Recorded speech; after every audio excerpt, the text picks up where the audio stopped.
días, hermanos. Nos volvemos a encontrar, gracias a Dios, y continuamos con nuestra catequesis mistagógica. El día de hoy vamos a ver dos elementos muy importantes. O bueno, siempre decimos así porque todo es importante. Pero que quiero resaltar que estos dos elementos que vamos a ver son de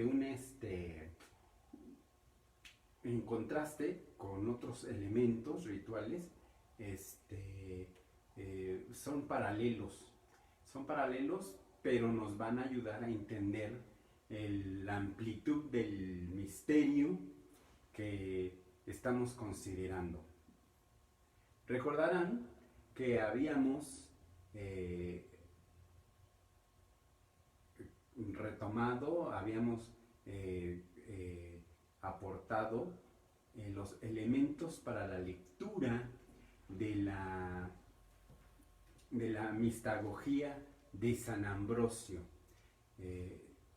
Y habíamos ya hecho, o ya mejor dicho, ya lo hemos hecho, la comparación entre la mistagogía de un padre de la iglesia de lengua griega, en este caso en Jerusalén, San Cirilo de Jerusalén, que fue del que seguimos las primeras catequesis, y ahora tenemos a San Ambrosio, que es considerado de los padres de Occidente, y recordando que San Ambrosio es pues fue el patriarca, en este caso el obispo de Milán.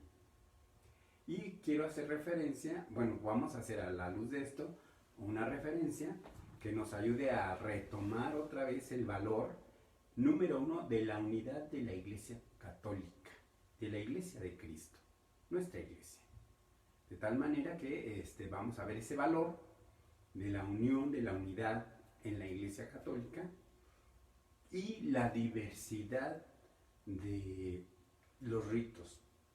Porque vamos a encontrarnos, o mejor dicho, no es que nos vaya a generar un conflicto en la discrepancia que encontramos entre un rito y otro. No genera una discrepancia, sino al contrario, es el complemento. ¿Cómo se complementa el rito de un estilo de rito o de un corpus, un conjunto de ritos de una tradición frente a otra distinta, pero también tradición de la Iglesia? Vamos a ver eso, y también sobre los dones del Espíritu Santo. En eso habíamos acordado, para seguir avanzando y no dejar de lado estos sacramentos de capital importancia y estos elementos. Retomo la lectura de este libro tercero de las catequesis de San Ambrosio. En el número 4, ya que ha pasado toda la liturgia bautismal, en este caso pues ya vimos las unciones, con el que ahora nosotros llamamos óleo de los catecúmenos, y ya después viene el bautismo y después la confirmación, aunque también recuerden que se le puede llamar crismación. Aquí lo que interesa es que hace referencia a la unción con el óleo del santo crisma, que constituye un sacramento, no un rito. Entonces aquí hago la primera acotación para que tengamos presente eso. En el bautismo también se hace una unción con un óleo, ya lo he enunciado, el óleo de los catecúmenos. Ese óleo de los catecúmenos no es materia de sacramento. ¿Qué quiere decir? Que esa unción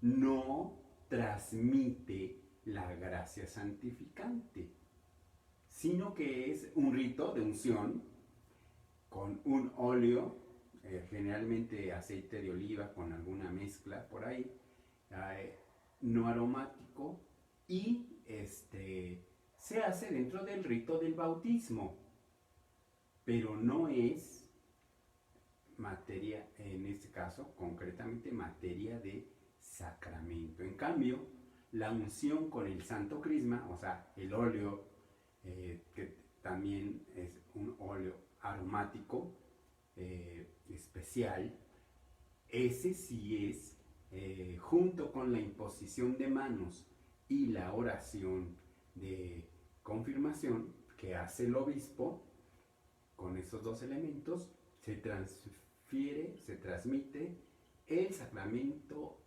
de la confirmación. Entonces es bueno que sepamos que existen estos dos modos de uso del óleo. Pero son óleos, o sea, los que no son el crisma que transmite este sacramento. Los otros óleos cumplen con la función propia de un óleo, que es vigorizar el cuerpo, humectar la piel, pero como uso medicinal, pero no como sacramento. Con esto quisiera que nos quedáramos con esta idea de esta diversidad de unciones, porque la Iglesia sí contempla el uso medicinal, el uso propiciatorio de los óleos, de los aceites, pero nunca se confunde el uso del Santo Crisma, que es para transmitir la confirmación, la unción en el ministerio sacerdotal, en los grados de presbítero y del presbítero y del orden, pues el diácono, presbítero. Cada uno, obviamente, con una eficacia específica según el grado del orden que se está celebrando. Pero aquí lo que interesa es esto, que hagamos esa diferencia, porque en nuestras latitudes nos encontramos con ciertas praxis que a veces son de una cultura, de unas costumbres, y entonces hay muchos aceites. Que el aceite de San Fulano, el aceite de la Santa San Fulana, inclusive hay hay quien hace como el aceite del Santísimo, que ese no es sacramento, es, como les digo, un sacramental.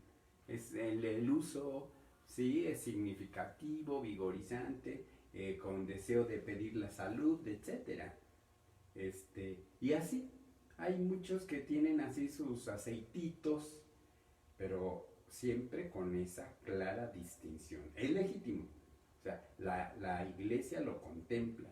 De hecho, les mostré en días pasados cómo en el ritual del bendicional, me voy a acercar para señalarlo, el bendicional, que es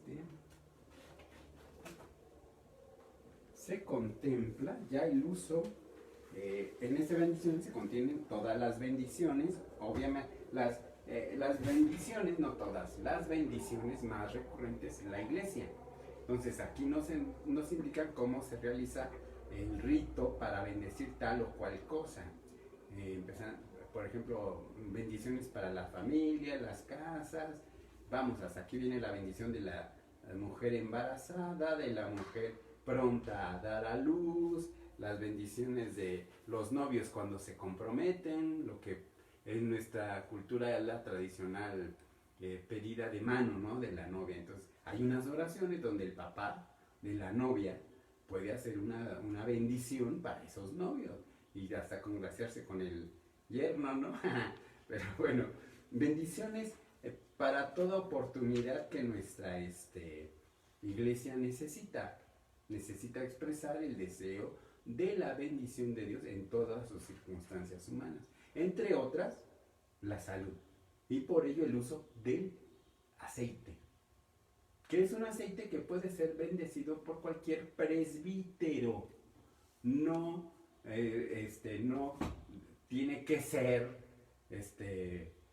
a veces andan ahí correteando sacerdotes que creen que tienen bendiciones especiales. Pues no, son las bendiciones de la iglesia, no son las bendiciones del sacerdote, son las bendiciones de la iglesia. Y por eso hay que considerar esto como nuestro valor de la iglesia, el valor que está en la iglesia, que podemos disfrutar de esos beneficios espirituales.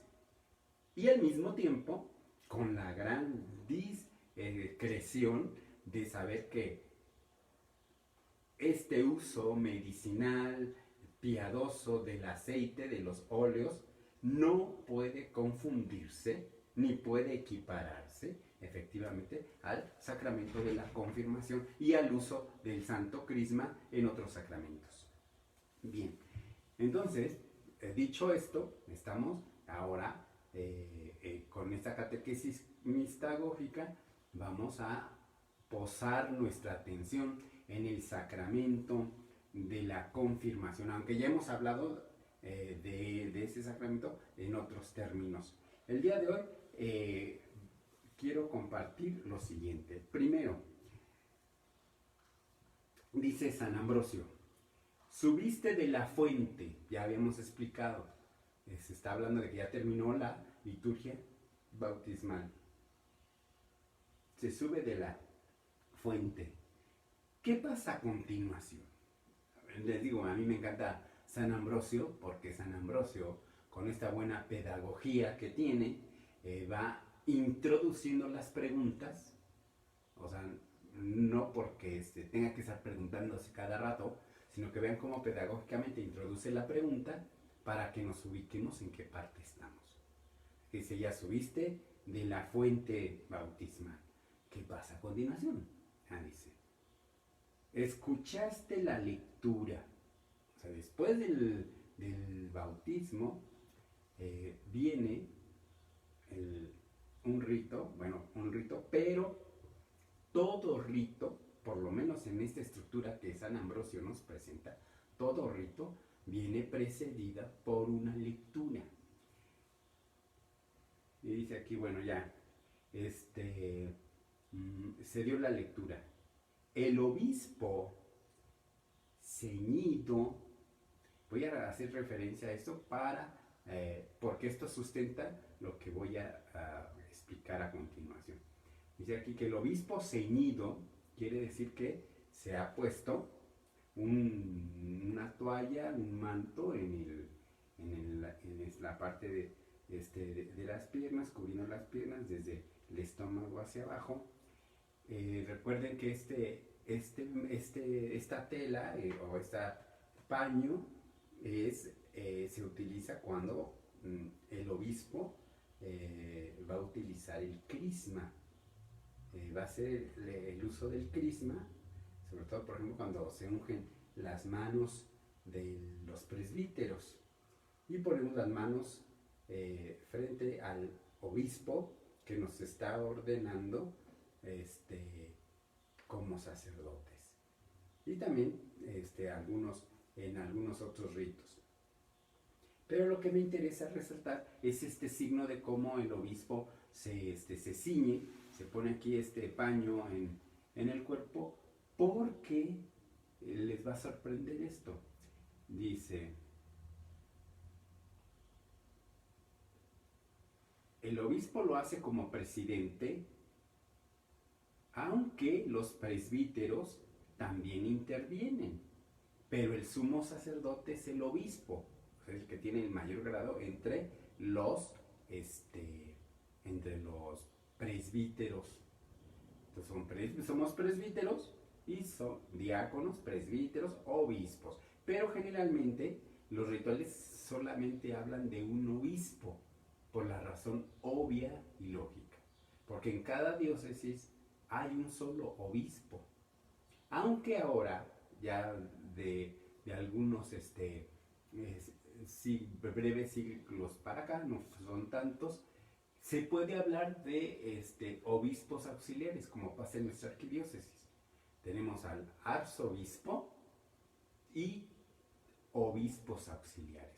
Los tres, en este caso, aquí en Tlalnepantla tenemos al señor Cuapio, a Monseñor Efraín. Los tres, junto con el ahora arzobispo, tienen el grado de obispos, pero el titular, en este caso, por así decirlo, sería, que me disculpen los padres canonistas, no es el término correcto, lo sé, pero el obispo titular, en este caso, es el arzobispo, don José Antonio.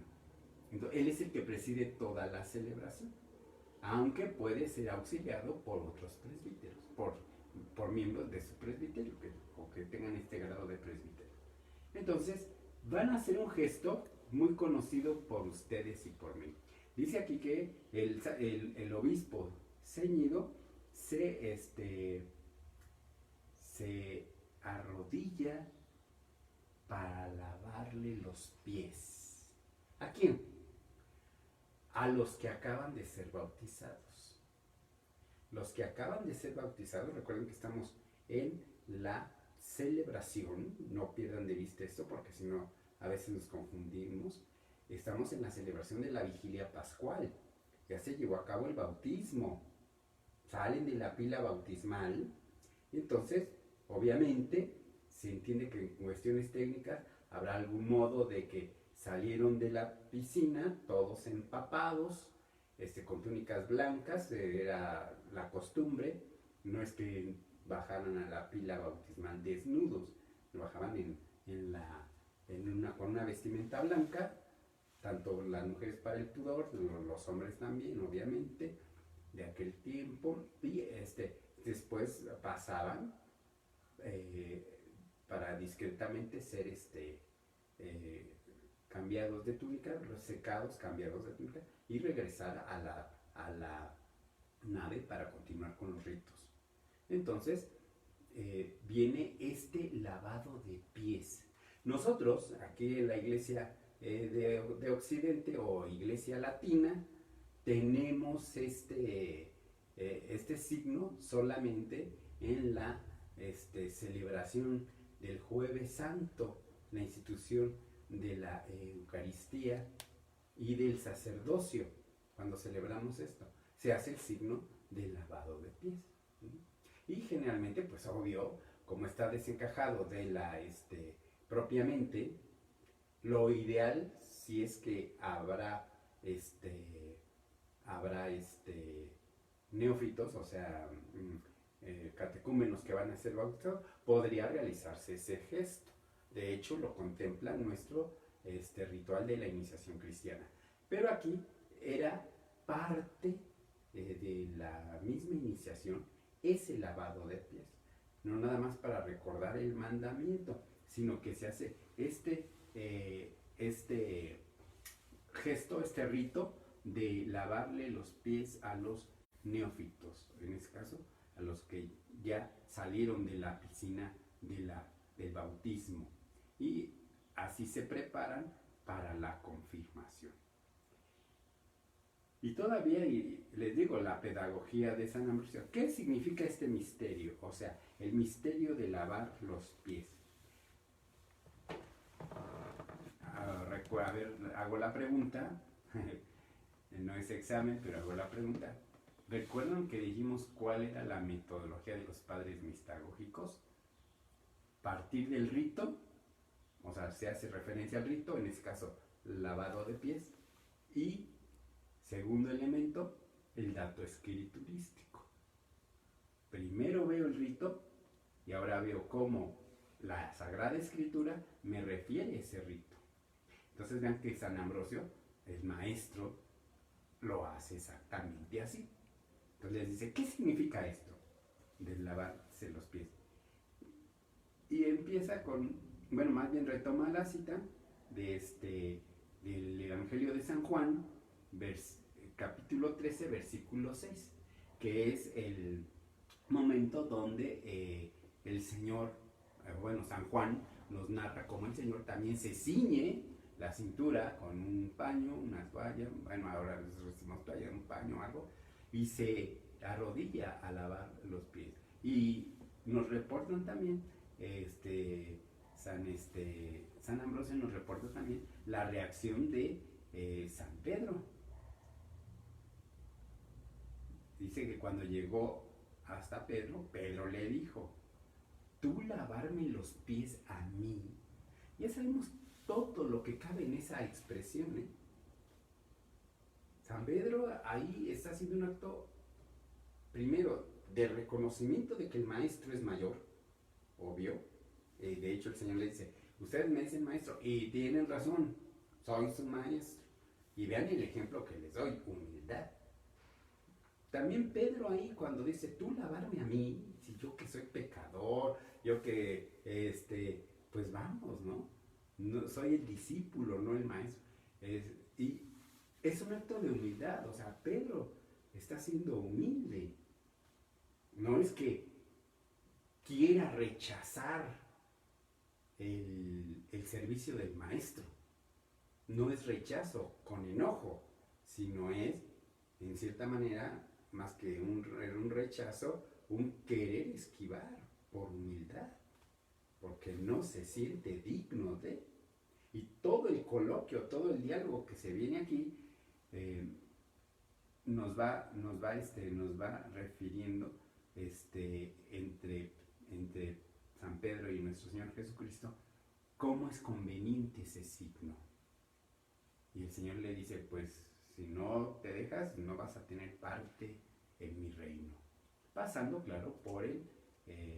bueno, eso es como hacerle manita de puerco a San Pedro, ¿no?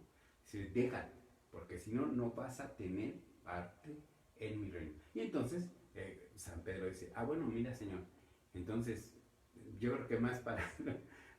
bueno, si vas a lavarme los pies, pues mejor lávame todo. O sea, ante la gran indignidad de esto, pues necesito ser lavado de todo.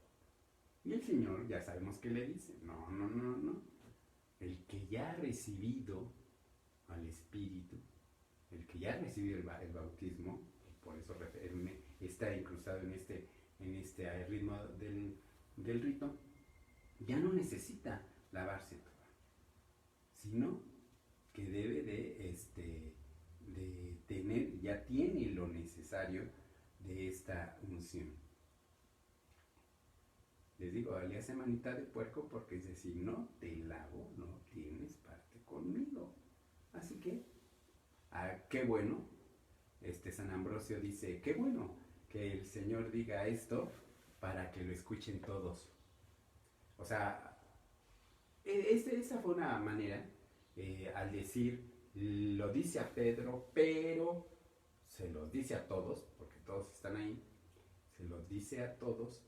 Este es, ¿cómo decirlo? Un refuerzo para que no entremos en la pues cuestión, en la diatriba de en otros momentos cuando el Señor se refiere a Pedro, pues se entiende que se refiere a los 11 apóstoles. Porque ya ven que dicen, hay algunas tendencias protestantes, o mejor dicho, de algunas sectas cristianas, que cuando el Señor hace la referencia a Pedro, y que le dice que tú eres Pedro y demás, como si las facultades o poderes, como dicen, que el Señor pone en Pedro, nada más fueron para Pedro, y para los demás, y para los sucesores de los apóstoles. Entonces tendríamos que hacernos del lado al decir que al no haber una continuidad apostólica, que es algo de los grandes adornos, si me lo quiere aceptar la expresión, es una de las grandes virtudes de nuestra Iglesia Católica, la continuidad apostólica. No se interrumpe la continuidad apostólica. Y de ahí se deriva de otra forma el cómo mientras no sea apóstata, no se pierden. En algunos, por ejemplo, en nosotros los ministros consagrados, no se pierde, a menos que uno haga el acto de apostasía o atente hacia las cosas sagradas directamente. Entonces no se pierde la continuidad apostólica por el tiempo, sino que las mismas facultades de santificación, de enseñanza, de dirección de los apóstoles fueron transmitidos con el tiempo en la iglesia. Recuerden ustedes que por eso se dice de esta manera que los herederos, los sucesores de los apóstoles son los obispos. Esto no por una cuestión de prerrogativa en cuanto al poder o dominio, sino en cuanto a la apostolicidad, para mantener la continuidad de estos dones que el Señor otorgó a la iglesia. Y de ahí se sigue al correr de los siglos. Por eso es importante. Entonces, dicho esto, ahora viene otro señalamiento que también me va a llevar un poquito de tiempo explicar, pero que es vital. Recuerden que estamos encuadrando los elementos de la iniciación cristiana y vamos descubriendo los elementos para que nosotros, si no recordamos, porque no creo que lo recordemos, a menos de que hayamos sido bautizados muy mayores, no vamos a recordar nuestro bautismo, pero sí podemos entonces inferir de que eso que yo veo que se realiza en el rito del bautismo, de la vigilia pascual, o en este caso de cómo se da la iniciación cristiana, eso mismo sucedió conmigo, ¿no? Sucedió con nosotros. Y entonces de ahí bajar a nuestro corazón, fortalecer en nuestro espíritu el valor de los sacramentos que hemos recibido. Fíjense, en el número 5 hay una frase que, amerita, porque obviamente esta catequesis viene desencajada de todo un corpus de libros, de escritos de San Ambrosio. Y por eso, pues, en esta pequeña edición tan sencilla, tenemos esos textos, pero a veces sí se requiere tener otros textos de apoyo para poder ver a qué se refiere.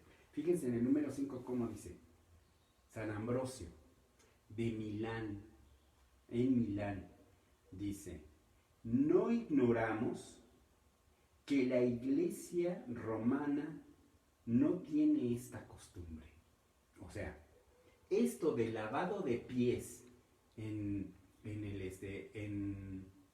la iniciación cristiana, la Iglesia de Roma no lo tiene contemplado. Es lo que dice San Ambrosio. Pero San Ambrosio, acá en el norte de Italia y en Milán, sí lo realiza. Porque obviamente estamos hablando de un siglo IV, V, donde apenas se está dando ya una estructuralización general de los ritos de la iglesia latina, en este caso de toda la iglesia de Occidente. Vean que nosotros hacemos referencia, lo he dicho así, hay que entender este elemento. La liturgia, o sea, toda la estructura de los ritos de la iglesia, a todo eso se le llama liturgia, ¿no? No son meramente los ritos, sino que los ritos expresan la liturgia de la iglesia. Entonces, en nuestra iglesia conviven, en nuestros tiempos actuales, en Occidente, la iglesia latina de Occidente, conviven 3 ritos distintos. Evidentemente prevalece el rito romano, que me escuchan decir rito latino, es nuestro ritual. Y bueno, ahí están todos los rituales. Sí, todos, inclusive el pontifical, que vea que ese es muy complejo de conseguir, el pontifical. Pero tenemos todos los rituales del rito latino. Y otros dos ritos muy interesantes que con el correr de los tiempos se fueron reduciendo a esa zona, en este caso, la diócesis de Milán, que sigue teniendo su rito ambrosiano, de San Ambrosio, ambrosiano. Y nada más existe en la diócesis de Milán. Y tiene prerrogativa de celebrar los ritos, exactamente del rito ambrosiano, porque en toda esa zona del norte de Italia, bueno, pues prevaleció por muchos años el rito ambrosiano. Después tenemos otro rito también vigente en nuestra iglesia latina en Occidente. Y bueno, y también ya sabemos que la iglesia latina, bueno, la iglesia católica de rito latino, el rito latino es el que más se ha extendido. Ahora te explico por qué. Vean que es una cosa muy lógica, muy obvia. Así sucedió, así se constituye. Entonces entonces tenemos el rito ambrosiano, que viene precisamente de San Ambrosio, pero obviamente a partir de finales del siglo IV, inicios del V, empieza también una evolución, y obviamente también el rito ambrosiano, como el rito latino, tiene evolución, porque obedece a la cultura, obedece a los cambios de las edades, de los tiempos de la misma historia de la humanidad, etcétera, etcétera. Entonces, los ritos también evolucionan, no se dicen de una vez y para siempre.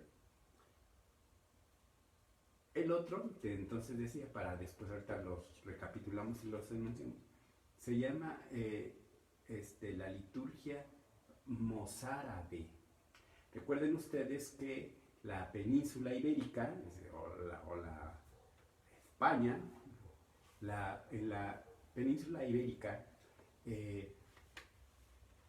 si no me equivoco, cerca de 8 siglos, estuvo ocupada por los árabes, que entraron por el norte de África e invadieron España, y estuvieron durante 8 siglos aproximadamente, hasta que fue después, ya ahí conocemos las gestas, ¿no? Conocemos todos el poema del Mío Cid y todo esto de Castilla y Aragón, etcétera.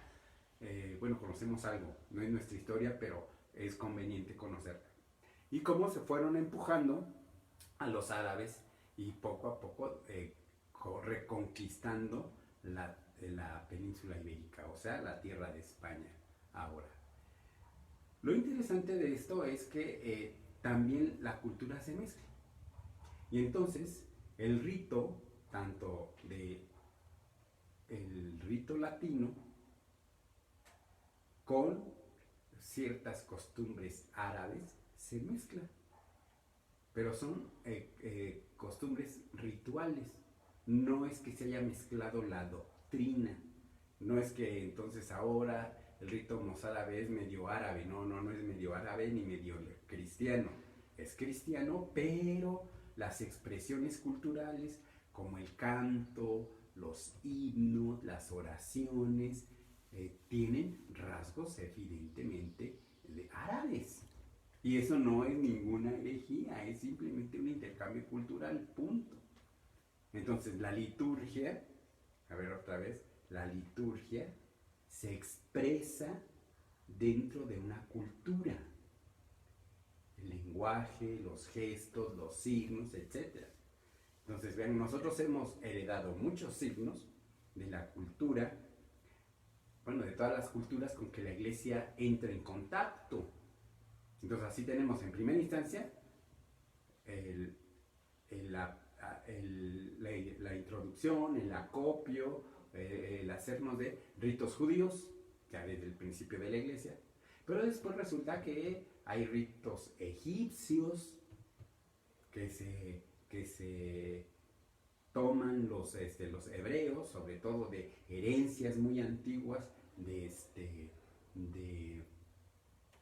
de tiempos de la esclavitud en Egipto del pueblo judío, adoptaron algunos ritos que eran dedicados a dioses paganos, como Horus, como Ra, etc.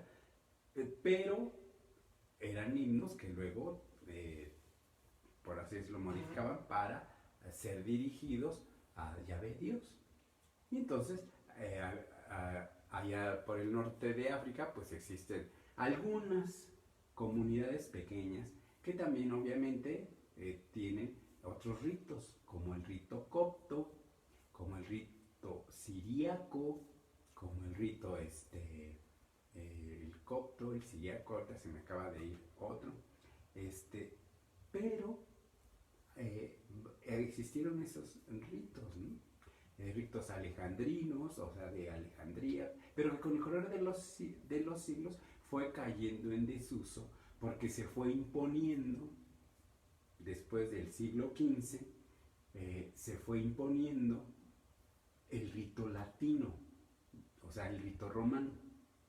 Por eso ustedes, bueno, ya todos los que somos de estas generaciones, por lo menos todavía hasta de unos 70, 80 años atrás, recordaron como antes se decía en el credo, ¿no? Que es, creo en la iglesia que es una santa católica, apostólica y romana, decían, ¿no? O yo escuché a mi abuelita decirle por lo menos romana, ¿no? Entonces, mi abuelita nunca pisó Roma, pero bueno, ella decía que era romana, bueno, era católica romana, muy bien. Pero el término más común actualmente es de rito latino. Somos de rito latino. Porque la iglesia es católica, o sea, está en todo el mundo. Pero nos diferenciamos en la cuestión del rito latino. Entonces, tenemos actualmente en la iglesia de Occidente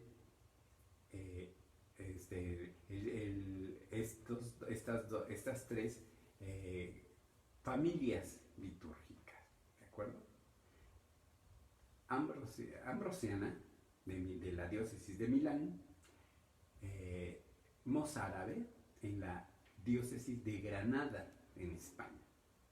Recuerden que Granada fue la última ciudad que los árabes defendieron, ya después abandonaron todo el continente africano.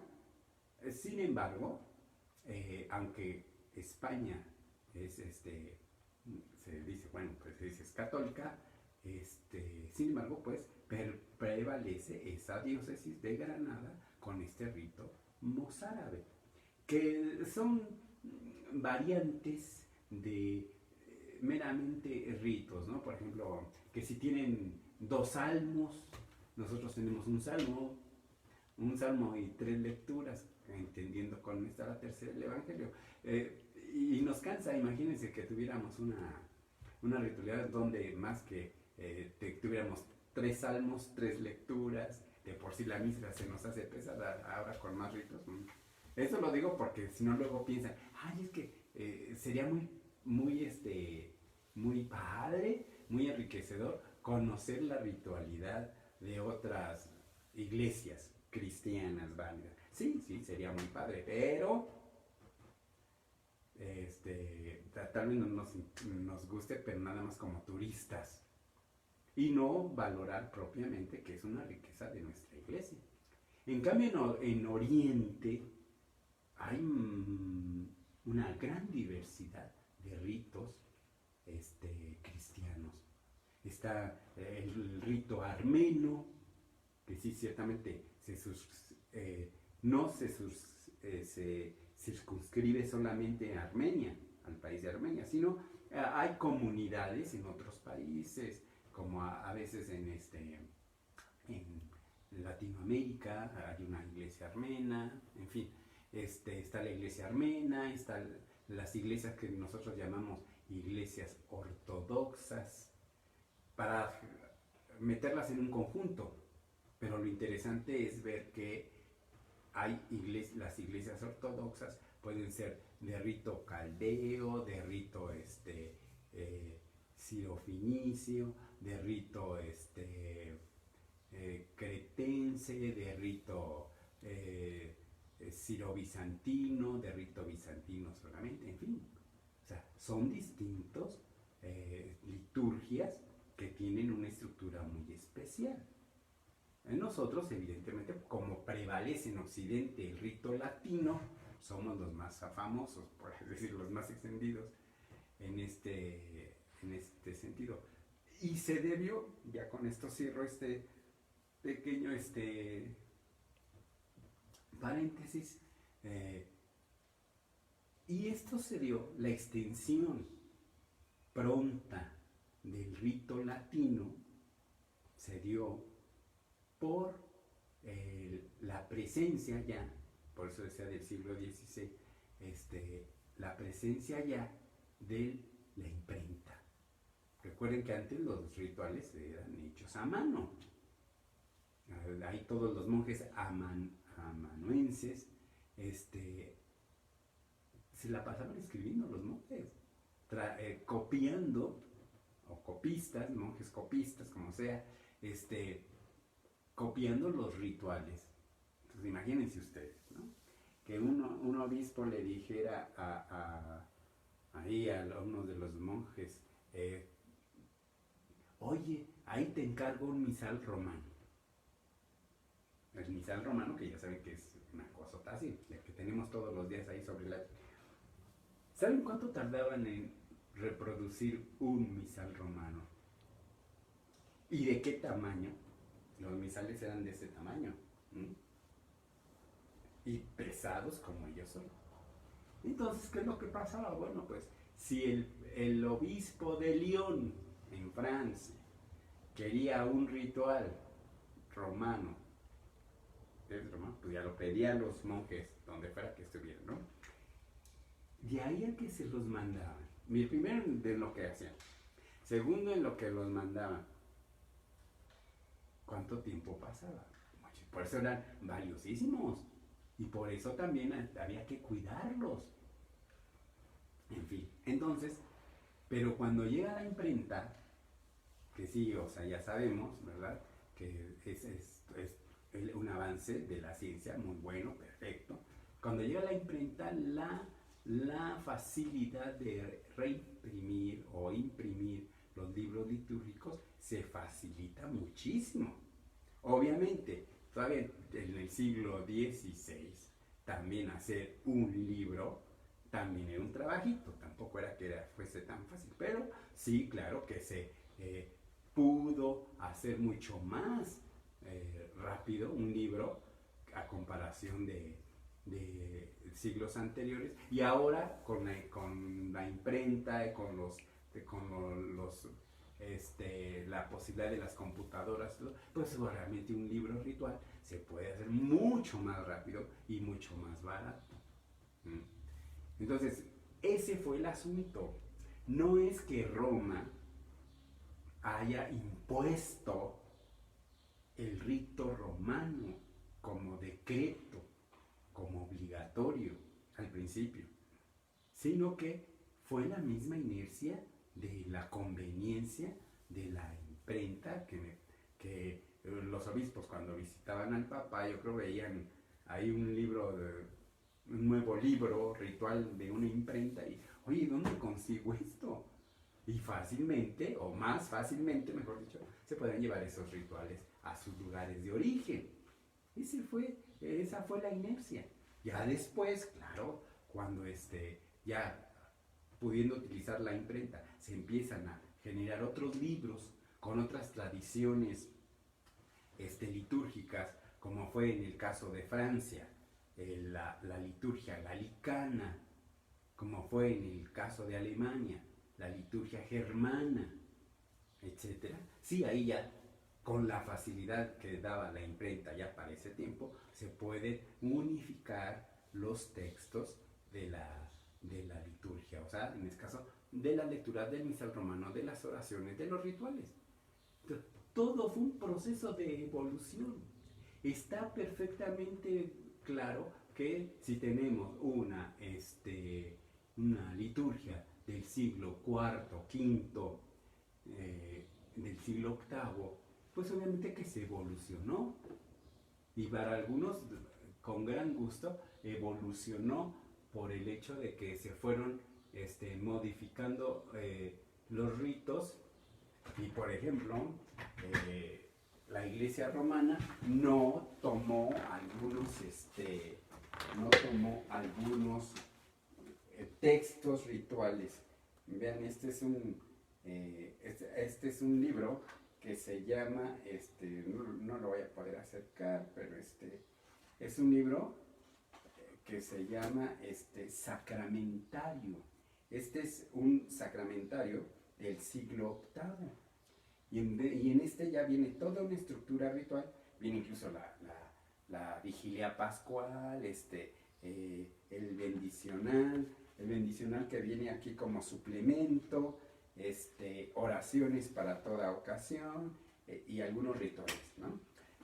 Obviamente, pero no viene aquí el sacramento del matrimonio, en este no viene, no porque lo haga, sino que no lo concibió.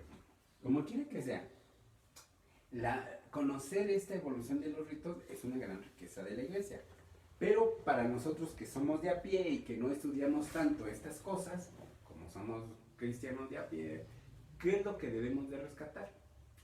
Debemos rescatar que hay una gran riqueza en la Iglesia, que así como la Iglesia va recorriendo las etapas históricas, la Iglesia también se va modificando, va adoptando cuestiones culturales. Y entonces no nos extrañemos cuando de repente, bueno, no de repente, nunca pasa en liturgia, nada pasa de repente, sino todo es fruto de una evolución.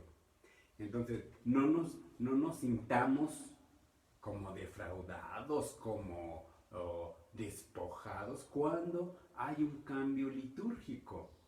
De tal manera que cuando ya se emana un cambio litúrgico, tiene ya mucho tiempo atrás de trabajo, de estudio, etcétera, etcétera. Para cerrar esto y amarrarlo bien, pongo dos ejemplos. Entonces, a partir del Concilio Vaticano II, nosotros, como Iglesia Latina, hemos vivido un cambio radical en la cuestión litúrgica y también en otros aspectos, pero ahorita estamos refiriéndonos a eso. Se pudiera, ante todo, simplificar los ritos, o sea, hacerlos más cortos, simplificar los ritos, excluir las repeticiones, por ejemplo, repeticiones. A ver, ustedes cuando vienen a misa, ven cómo el sacerdote, cuando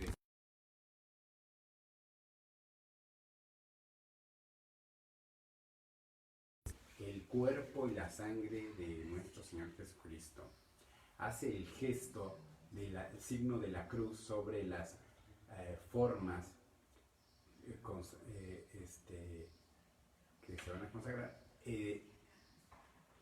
y hace pocas veces el signo de la cruz.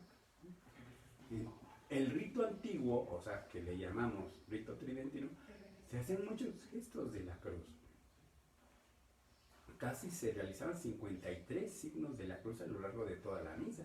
Ahora, a ver, ustedes hagan un ejercicio, a ver cuántas veces hace el sacerdote el signo de la cruz.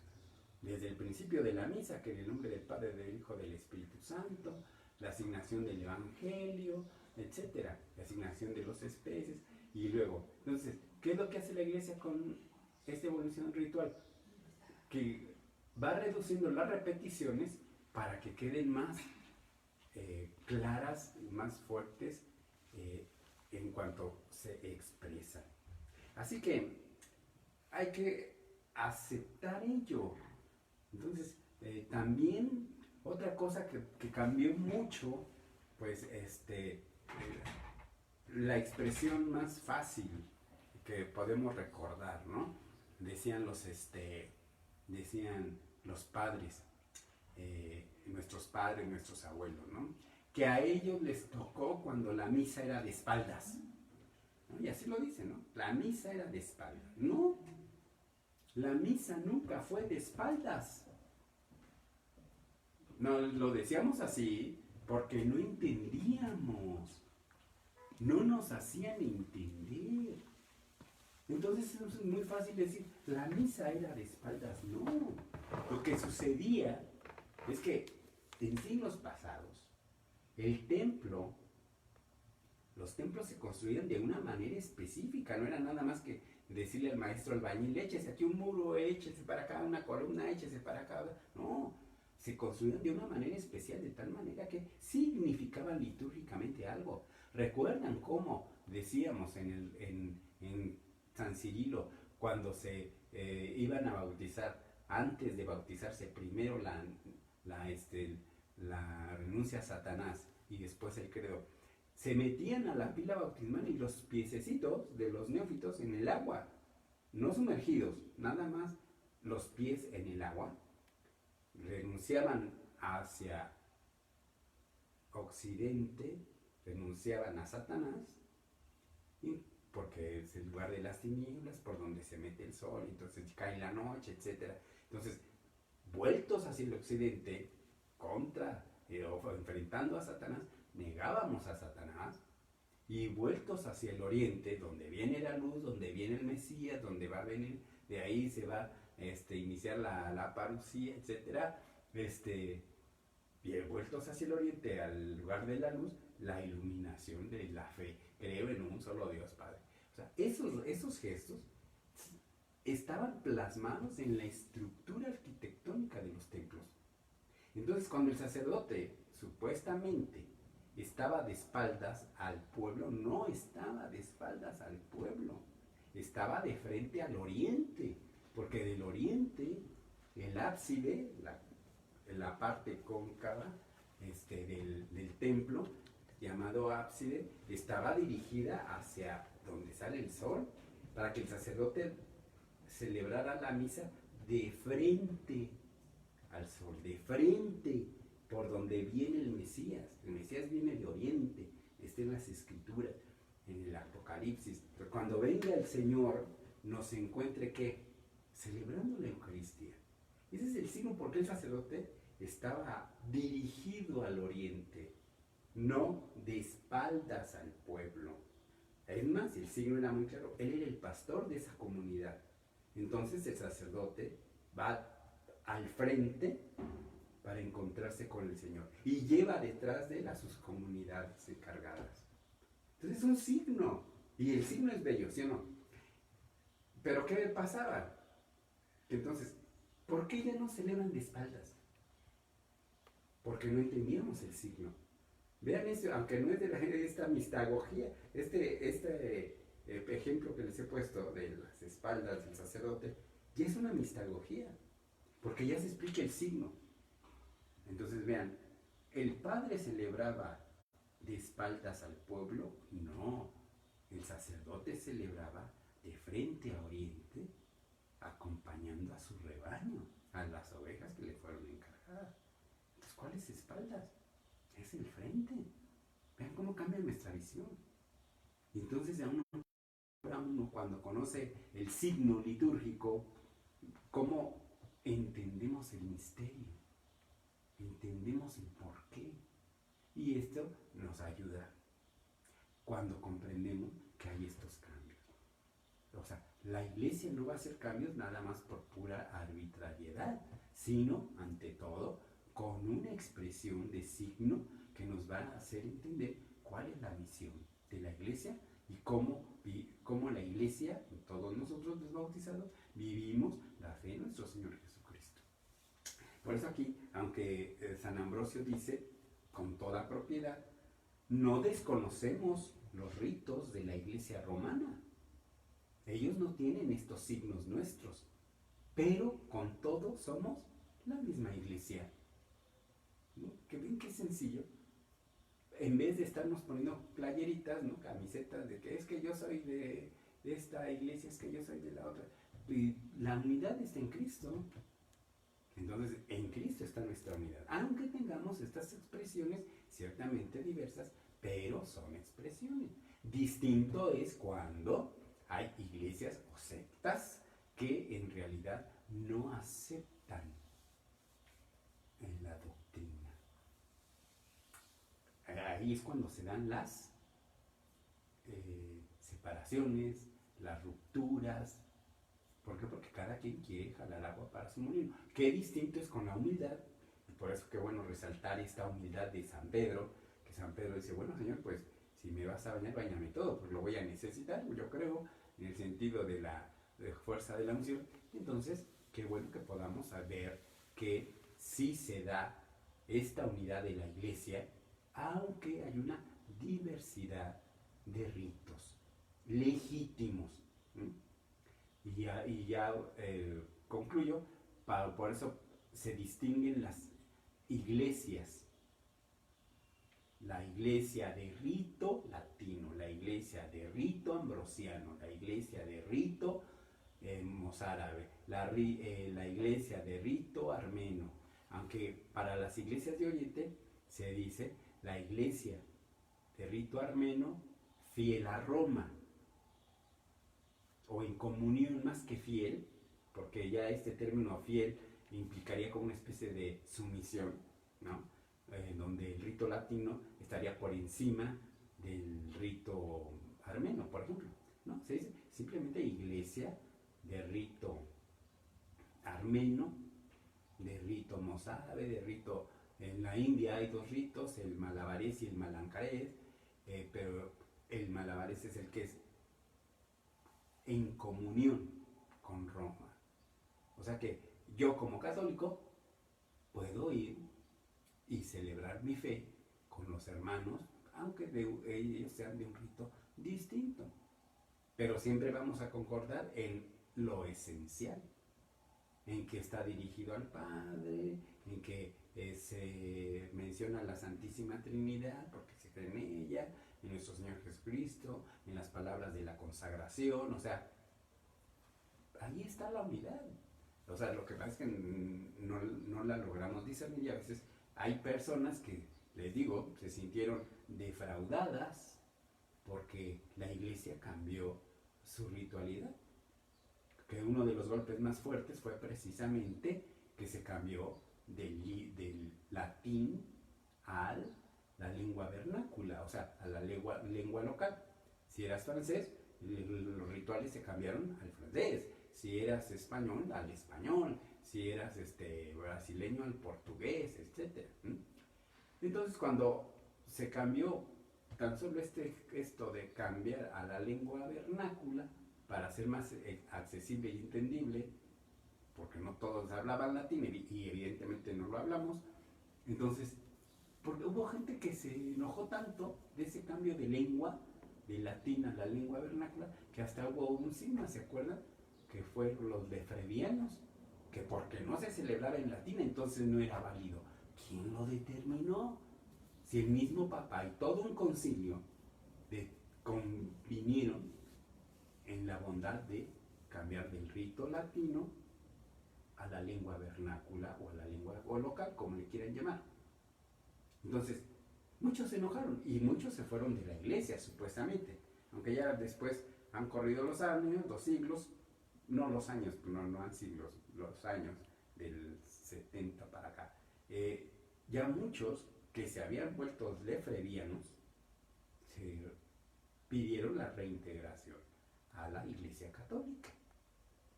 Pero se les pasó el coraje, yo creo, ¿no? O sea, pero, no, o sea, no tuvo nada, ni tenía nada de malo, ni se perdía nada con cambiar a la lengua vernácula. ¿Por qué celebramos lo mismo? Y vean qué bueno este ejemplo, que bueno que me entretuve. Yo creo que ya vamos a cortar, ya es tanto, pero me entretuve en eso, creo que es provechoso, ¿no? Es enriquecedor. Entender esto y ver cómo la unidad de nuestra iglesia debe de caracterizarse no solamente, o bueno, no enfáticamente, por la cuestión de la lengua o la cuestión de la ritualidad.